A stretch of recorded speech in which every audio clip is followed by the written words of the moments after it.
রমজানে আমাদের সবার টার্গেট এক কোরআন খতম দেওয়া, কিন্তু আমরা মেয়েরা পিরিয়ডের কারণে সেটা হয়ে ওঠে না। So I have a solution.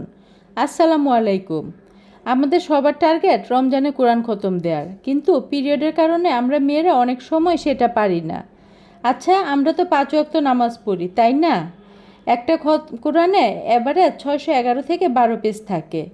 তো 25 দিনের টার্গেটে আমরা যদি পড়ি তাহলে 611 কিংবা 12 ভাগ 25 ইজিক্যাল টু 24 দশমিক পেজ একদিনে পড়া লাগবে, তাহলে মোট টার্গেটে কোরআন খতম হয়ে যায়।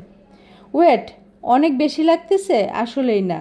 5 ওয়াক্ত নামাজে যদি একটু একটু করে পড়া হয় তাহলে এটা পড়তে কিন্তু 4.5 থেকে 5 পেজ পড়তে হয়, কিংবা অনেক সময় আরও কম লাগে। তো যদি 5 ওয়াক্ত নামাজে 4.5 পেজ বা 5 পেজ পড়ে, সেটা আহামরি বেশি না, ইজিলি খতম দেওয়া পসিবল। কারণ 5 ওয়াক্ত নামাজ তো আমরা সবাই পড়ি, আর নামাজের পরে কোরআনটা পড়লে অজু করারও তেমন কোনো প্যারা থাকে না। তো সহজ উপায় না এটা? এভাবে আপনারা সহজেই কোরআন খতম দিতে পারেন।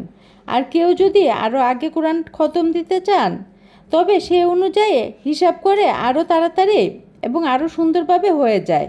আমি নিজেও এটা গত বছর ট্রাই করেছি, আর ট্রাস্ট মি, আমার খুব সহজে কোরআন খতম হয়ে গেছে। আপনারাও কিন্তু এটা ট্রাই করতে পারেন এই রমজানে।